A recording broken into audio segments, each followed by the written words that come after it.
کہ یزید کوئی آسمان سے نازل ہو کر آ کر تو تخت پہ نہیں بیٹھ گیا. یہ بہت بڑا دھوکہ دیا جا رہا ہے ٹی وی کے اوپر بھی کہ پتہ نہیں یزید کوئی اوپر سے نازل ہو کے تو آ کے بیٹھ گیا تھا کسی تخت پہ. اور اس کی وجہ کیا ہے؟ اگر اس کو ایکسپلور کریں گے تو پھر اور لوگوں کے نام بھی آئیں گے اور پھر اپنا فرقے کا نقصان ہوگا. تو یزید کوئی تخت پہ اللہ تعالیٰ نے نہیں اس کو اوپر سے پکڑ کے بٹھا دیا. ایک پورا سسٹم تھا جو نبی صلی اللہ علیہ وسلم کی وفات کے تقریباً 20 سے 30 سال کے دوران ایک گریجولی ڈیویشن آنا شروع ہوئی, جس کا اینڈ رزلٹ یہ بنا کہ 60 ہجری میں یزید تخت پر آیا. وہ تو نمائندہ بن کے آیا اس بگڑے ہوئے سسٹم کا. اب مجھے بتائیں دجال ڈائریکٹ آئے گا؟ ایک پورا دجالی سسٹم ہوگا جو دجال کو ویلکم کہے گا کہ آئیے جی آپ ہی ہمارے لیڈر ہیں, ورنہ اکیلا دجال آگے کیا کرے گا؟ اسی طریقے سے یزید جب حکمران بنا تو ایک پورا سسٹم ہے پیچھے, پوری ایک سمجھے کہ 30 سال کی 25 سے 30 سال کی ایک ڈیویشن ہے, جب جا کے 60 ہجری کے اندر اس بدماش نے حکومت سنبھال لی.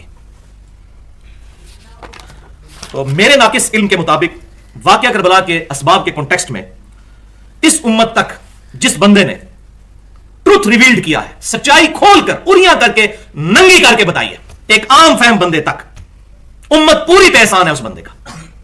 1400 سال میں اس طرح کی محنت کی یونیک مثال کسی اور کی نہیں ملتی, اور وہ ہے مولانا مودودی رحمت اللہ علیہ, المتوفا 1979 عیسوی. اللہ تعالیٰ بحیثیت انسان ان سے جو غلطیاں ہوئی وہ معاف کریں, لیکن الحمدللہ اس حوالے سے جو ان کی خدمت ہے, وہ ایک منصف مزاج بندہ جب ان کی اس خدمت کو پڑھتا ہے تو ان کی تعریف کیے بغیر نہیں رہ سکتا.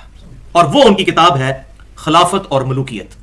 میں اس کو کہتا ہوں یہ علمی ایٹم بم ہے, اور یہ مولانا مودودی رحمت اللہ علیہ کے حصے میں آئی خدمت,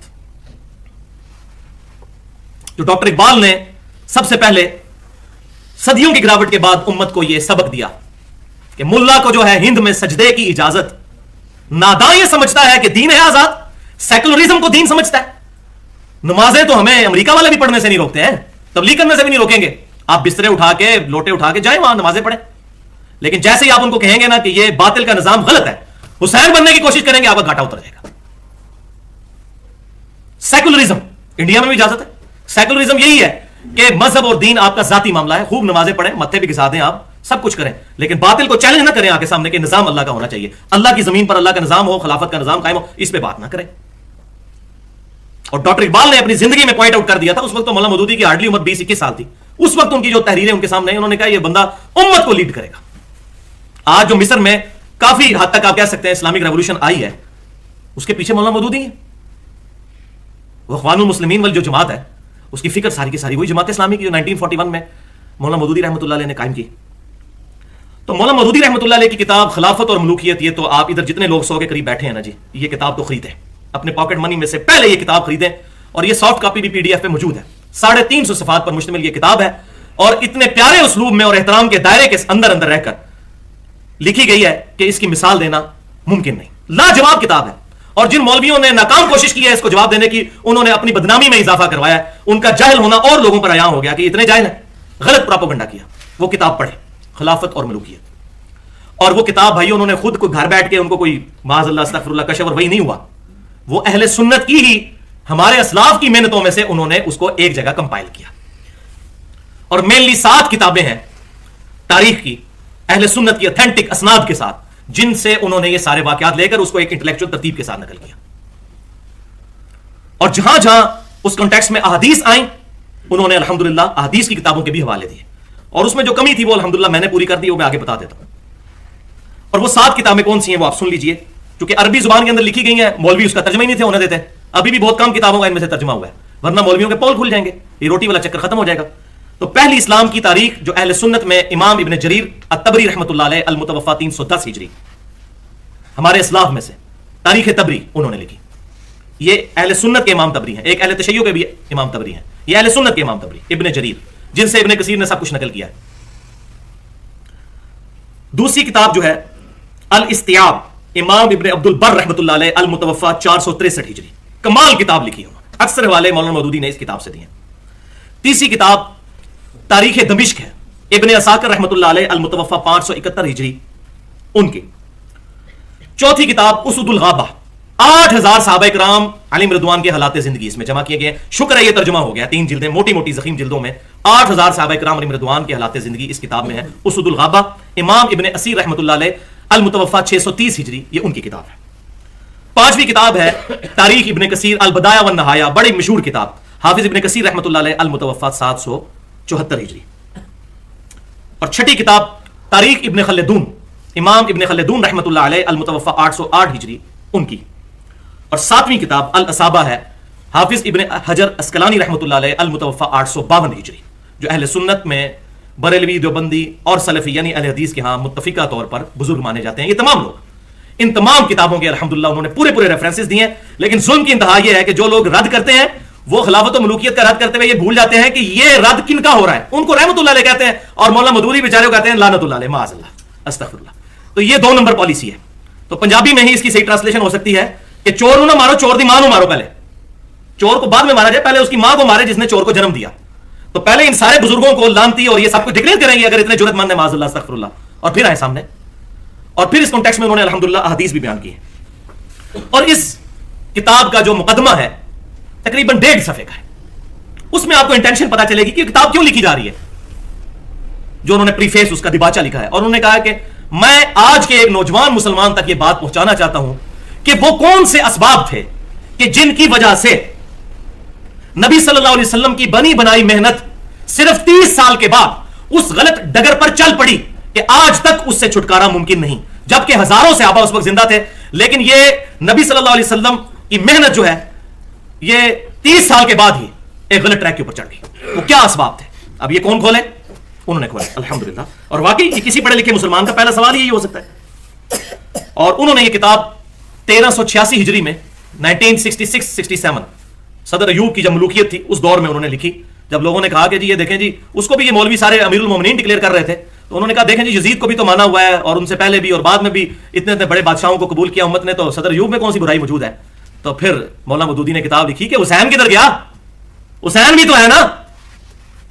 پھر انہوں نے مجبوراً یہ کتاب لکھ کے امت کو حق ننگا کر کے بتا دیا. اور پھر انہوں نے لحاظ کسی کا نہیں کیا، جو بات آتی تھی احترام کے دائرے کے اندر وہ لکھتے چلے گئے الحمدللہ.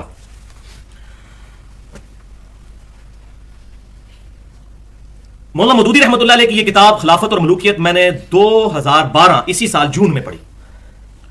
لیکن واللہ یہ جو کتاب ہے اس کو پڑھنے سے پہلے ہی میں پچھلے سال یہیں پر 14 اور 15 محرم الحرام 1433 ہجری کی درمیانی رات 10 دسمبر 2011 کو ایک لیکچر ریکارڈ کروا چکا تھا. مسئلہ نمبر 61 کے نام سے اہل سنت پاک.com پر وہ گفتگو اپلوڈ ہے. 2 گھنٹے اور 22 منٹ کی حسینیت اور یزیدیت کا تحقیقی جائزہ. یہ خلافت اور ملوکیت تو میں نے بعد میں پڑھی ہے، میں تو پہلے ہی کتاب و سنت کے ذریعے یہ ساری گیم سمجھ گیا تھا. یہ تو بعد میں جب لوگوں نے کہا کہ یہ تو فکر مودودیت پھیلا رہا ہے اور مجھے پتہ ہی نہیں تھا خلافت اور ملوکیت کے بارے میں، تو میں نے بعد میں پڑھی. پھر الحمدللہ مجھے سمجھ آئی کہ وہ کیوں کہہ رہے ہیں. جو بھی صحیح بات کرتا ہے اس پہ کوئی نہ کوئی ٹھپا لگا دو. کوئی توحید کی بات کرے تو کوئی یہ وہابی ہے، کوئی اہل بیت کی بات کرے تو یہ تو شیعہ ہو گیا، کوئی صحابہ کی بات کرے تو یہ دیوبندی ہو گیا، کوئی نبی صلی اللہ علیہ وسلم کی محبت کی بات کرے تو اس کو بریلوی ہو گیا. یہ مولویوں نے ٹوٹکے بنائے ہوئے ہیں اپنی دکانداری چلانے کی. یہ میں نے الحمدللہ 35 سال کی عمر میں یہ پورا یہ جو تجربہ ہے اس کے بعد میں آپ کو نچوڑ نکال کے بتا رہا ہوں ان مولویوں کا جو انہوں نے امت کے ساتھ ظلم کیا. تو وہ جب لیکچر ریکارڈ ہوا اور وہ الحمدللہ اہل سنت پاک.com پر رکھا ہوا ہے، اس کے بعد سے جو ہے نا ایک ساری طرف جو ہے وہ ہلچل مچنا شروع ہوگی. اس میں نے واقعہ کربلا کے وجوہات کیا تھیں اور یہ پوری ڈیٹیلز میں نے اس میں بتائی ہیں. آج ٹائم نہیں کہ میں ان چیزوں کو ایڈریس کروں، اس کی وجہ یہ ہے کہ پھر بار بار ریپیٹیشن ہوتی ہے. آج میں نئی باتیں کرنا چاہتا ہوں تاکہ یہ چیزیں اس کے ساتھ ایڈ ہو جائیں. جس کو شوق ہو تو وہ اس کو بھی سن سکتا ہے.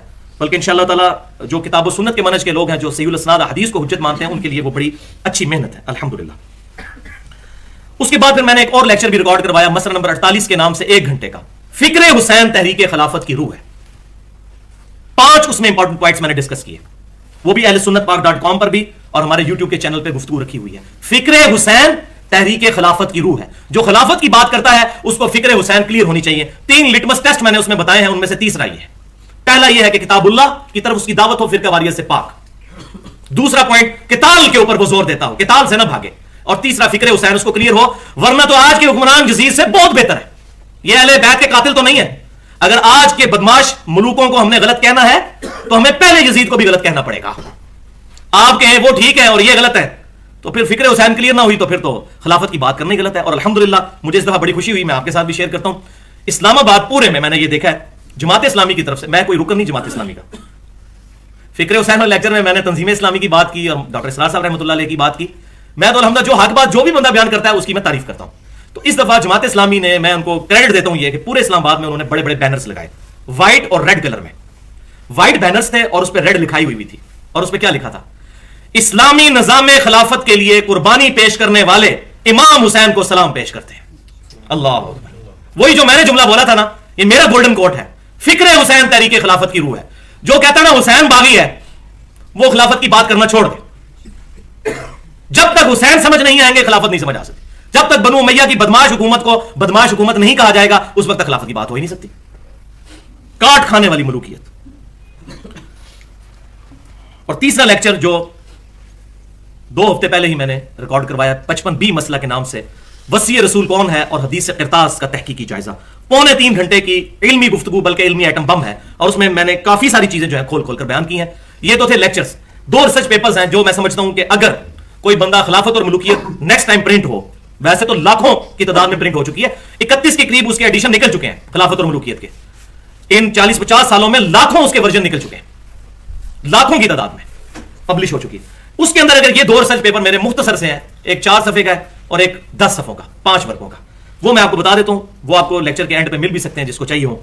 ریسرچ پیپر نمبر 5A اہل سنت پاک.com پر رافضیت, ناسبیت اور یزیدیت کا تحقیقی جائزہ.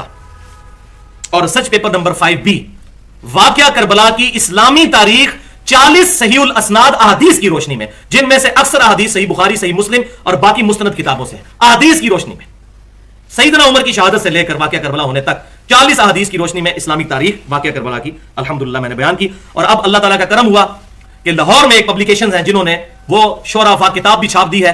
محدث ابن جوزی رحمۃ اللہ علیہ کی کتاب المتوفا 597 ہجری, جن کو اہل سنت اور اہل تشیع دونوں اپنا بزرگ مانتے ہیں, اور یہ بزرگ آج سے تقریباً 800 سال پہلے گزرے. محدث ابن جوزی رحمۃ اللہ علیہ المتوفا 597 ہجری, ان کی شعراء آفاق تصنیف ہے عربی میں, جس کا ترجمہ ہے یہ اس سرکش کا رد ہے جو یزید کو برا کہنے سے منع کرتا ہے. اور کمال کتاب لکھی ہے انہوں نے ائمہ اہل سنت امام احمد بن حنبل رحمۃ اللہ علیہ اور باقی ائمہ کے اقوال لکھ کر یزید کی شخصیت کو ننگا کیا, حتیٰ کہ ایون حضرت امیر معاویہ رضی اللہ تعالیٰ عنہ کی جو اجتہادی غلطیاں ہیں احترام کے دائرے کے اندر وہ بھی انہوں نے بیان کی, بدتمیزی کے ساتھ نہیں, احترام کے دائرے میں. اور واقعہ کربلا کا جو صحیح سکیچ ہے وہ اس کتاب کے ذریعے سامنے آ سکتا ہے. یہ اہل سنت پاک.com پر 22 سے 23 MB کی فائل ہے, آپ ڈاؤن لوڈ کر لیں. تقریباً 180 صفحوں پر مشتمل ہے یہ کتاب, 160 صفحوں پر. اس میں سے پہلے 80 صفحے جو ہے وہ مقدمہ وغیرہ لکھا ہے آج کے علماء کے مختلف احادیث کی روشنی میں انہوں نے اپنے کمنٹس دیے, اور 80 صفحوں پر یہ کتاب ہے. یہ الحمدللہ منگوائی بھی جا سکتی ہے, ہمارے یہاں سے مل بھی سکتی ہے. تو یہ وہ کتاب ہے جو اتھینٹک ترین کتاب ہے یزید کے ٹاپک پر, اور یہ ہمیشہ سے اہل سنت علماء اس کو پیش کرتے آئے ہیں. ایون امام ابن تیمیہ رحمۃ اللہ علیہ المتوفا 728 ہجری, انہوں نے اس کتاب کی تعریف کی ہے. حافظ ابن کثیر رحمۃ اللہ علیہ المتوفا 774 ہجری, انہوں نے تو بہت تعریف کی اس کتاب کی کہ یہ کتاب لکھ کے محدث ابن جوزی رحمۃ اللہ علیہ نے یزیدیوں کا منہ توڑ دیا. انہوں نے تو بڑی تعریف کیا کہ صحیح انہوں نے ٹکا کے جواب دیا. اور تیسرا امام ذہبی رحمۃ اللہ علیہ المتوفا 748 ہجری, انہوں نے بھی اس کتاب کی تعریف کی. بلکہ دور حاضر میں اہل سنت کے بہت بڑے محدث جو ہیں شیخ زبیر علی زئی صاحب, جب ان سے میں نے 17 جون 2009 کو انٹرویو لیا تھا, 100 سوال ان سے پوچھے تھے جو کہ ہماری ویب سائٹ اہل سنت پاک.com پر بھی رکھے ہوئے ہیں, ویڈیو انٹرویو ان کا. اس میں انہوں نے یہ کتاب دکھائی اور باقاعدہ بتایا کہ یہ صحیح سند کے ساتھ ان سے یہ ثابت ہے. اور اس میں سے یزید کے خلاف جو قول ہے امام احمد بن حنبل رحمۃ اللہ علیہ کا, وہ انہوں نے عربی میں پڑھ کے اور اس کی کہا کہ اس سند سے یہ پورا بیان کیا الحمدللہ.